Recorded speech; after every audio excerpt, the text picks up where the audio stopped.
वालेकुम दोस्तों। आज की ये वीडियो बेसिकली खरगोश फार्मिंग से रिलेटेड तमाम तर मेडिसिन को लेके बना रहा हूँ।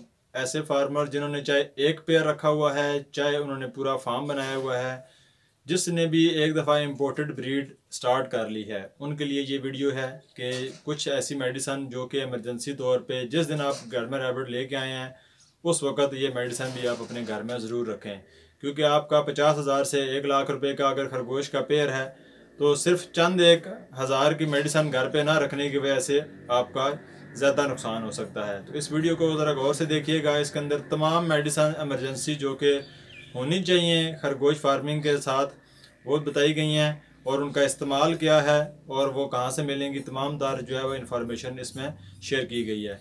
तो वन बाय वन मैं आपको बताता हूँ इस वीडियो में कौन सी मेडिसिन आपने कहाँ यूज़ करनी है।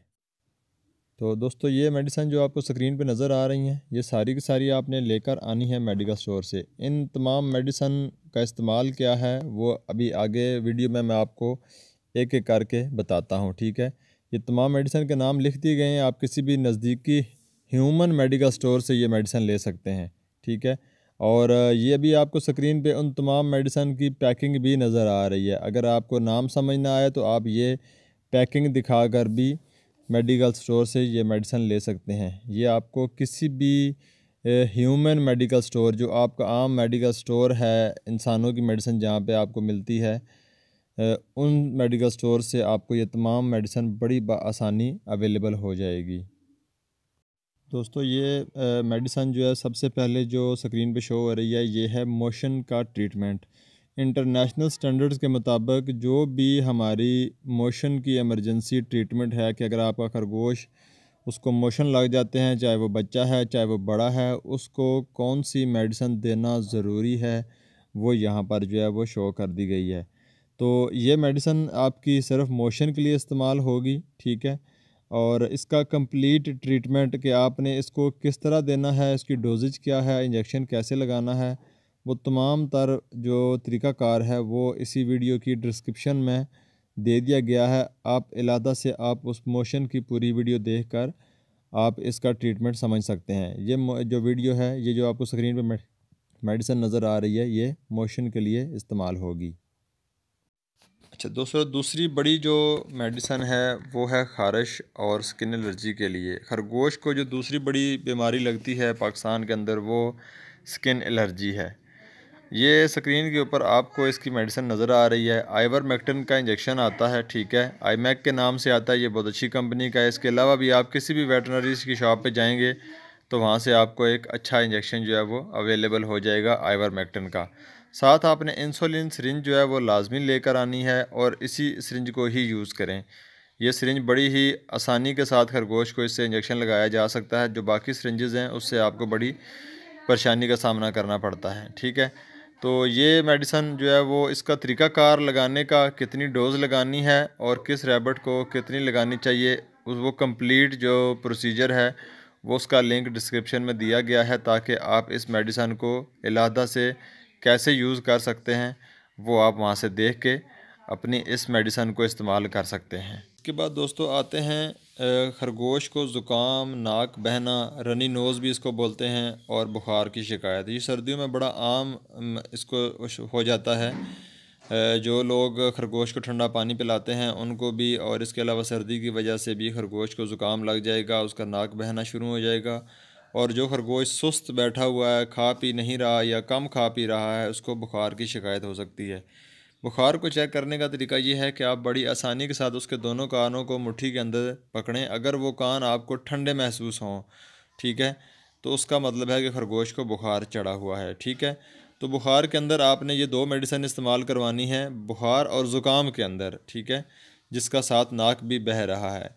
तो इसका तरीक़ाकार आपको बता देता हूँ। कैल्पोल की जो डोज़ है वो आपको समझा देता हूँ। जो छोटे बच्चे हैं उनके अंदर आपकी कैल्पोल की डोज़ है 1 ml दिन में 3 मरतबा। एक दफ़ा सुबह आपने उसको देना है, एक दफ़ा दिन के टाइम आपने देना है, और एक दफ़ा उसको रात के टाइम आपने कैल्पोल सिरप 1 ml आपने उसको पिला देना है। उसके बाद जो रिजिक्स सिरप है, छोटे बच्चों में इसकी डोज़ जो है वो है 0.25, मतलब 1 ml का चौथाई हिस्सा आपने बच्चों को रात के टाइम जो है वो ये सिर्फ पिलानी है एक दफ़ा, ठीक है।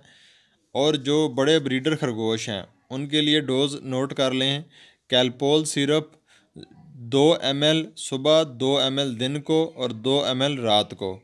और इसी तरह रिजिक्स सिरप जो है, जो बड़े खरगोश हैं, ब्रीडर अडल्ट हैं, ब्रीडर हैं, इससे बड़े वज़न के हैं, उनके लिए 0.5 मतलब आधा ml जो है वो आपने उनको रात के टाइम पिलाना है। और ये दोनों जो मेडिसन है ये कम से कम आपने उसको 3 से 5 दिन जो है वो आपने लगातार देनी है। तो इंशाल्लाह आपका जो खरगोश है वो बिल्कुल जो है वो ठीक हो जाएगा और उसके दोनों मसले जो हैं वो हल हो जाएंगे।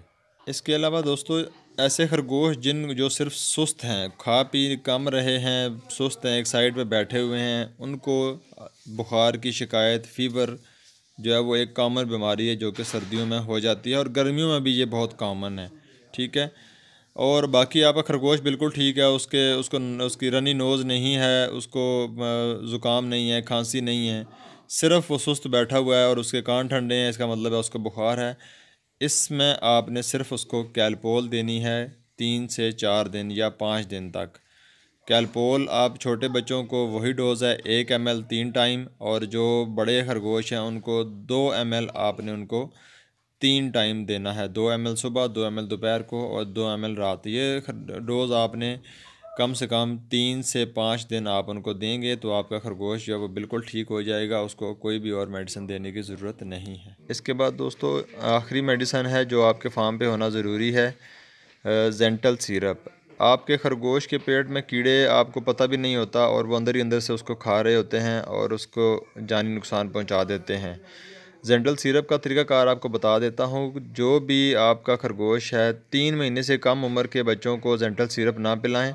जेंटल सिरप के लिए जो आपका खरगोश 3 महीने की एज में हो चुका है उसको आपने पिलाने का तरीक़ाकार बता देता हूँ। जेंटल सिरप पिलाने से आधा घंटा पहले आपने उसको कोई भी मीठी चीज़ जिसमें गुड़, शक्कर, चीनी वगैरह आपने उसको खिलानी है। खिलाने के आधे घंटे के बाद जेंटल सिरप आपने उसको पिलाना है, जिसकी उम्र 3 महीने है। 0.5 ml आधा ml जेंटल सिरप आप उसको पिला दें, ठीक है। पिलाने के 2 घंटे के बाद आपने उसको कोई भी चीज़ खाने के लिए नहीं देनी। और जो आपके ब्रीडर खरगोश हैं, अडल्ट और ब्रीडर, उनको आपने सेम इसी तरह आपने उनको मीठी चीज़ पहले खिलानी है। खिलाने के बाद जेंटल सिरप की जो डोज़ है वो 1 ml आपने उनको पिला देना है, बड़े जो ब्रीडर खरगोश हैं, ठीक है। और 1 ml पिलाने के बाद 2 घंटे तक आपने उनको कोई भी चीज़ खाने के लिए नहीं देनी। और एक चीज़ का ध्यान रखें कि जो भी आपकी खरगोश है उनकी डीवर्मिंग करना बहुत ज़रूरी है। हर 3 महीने बाद एक खरगोश की डीवर्मिंग करना ज़रूरी है। मादा खरगोश जो कि प्रेग्नेंट हो उसकी डीवर्मिंग नहीं करनी, उसको नहीं देना, ठीक है। अदरवाइज़ उसके बनीज़ एक्सपायर हो सकते हैं और उसको मिसकैरेज हो सकता है। मादा खरगोश जब बच्चे दे चुके तो उसके पहले 15 दिन के बाद दोबारा मेटिंग करवाने से पहले आप उसकी डीवर्मिंग कर सकते हैं। अगर आपने मेटिंग करवा दी है तो डीवर्मिंग आपने नहीं करनी। बच्चों को दूध पिलाने के बाद जब आप दोबारा मेटिंग करवाएंगे तो दोबारा मेटिंग करवाने से 1 दिन पहले आप मादा खरगोश की डीवर्मिंग कर सकते हैं। 1 ml सिरप पिला दें उसी तरह मीठा पहले देकर, और उसके 2 घंटे बाद आपने उसको कोई चीज़ नहीं देनी। व्यूअर्स, अगर आपको ये वीडियो अच्छी लगी है तो वीडियो को लाइक ज़रूर करें और मलिक रैबिट फार्म का चैनल सब्सक्राइब करें ताकि आपको लेटेस्ट वीडियोस जो भी खरगोश फार्मिंग से रिलेटेड हैं वो आपको 1 बाय 1 मिलती रहें, क्योंकि बहुत सारी इन्फॉर्मेशन अब इससे आगे आपको वीडियोस के अंदर अवेलेबल होती रहेगी। तो बेल आइकन को दबाना ना भूलें ताकि आपको तमाम तरह इन्फॉर्मेशन अवेलेबल होती है।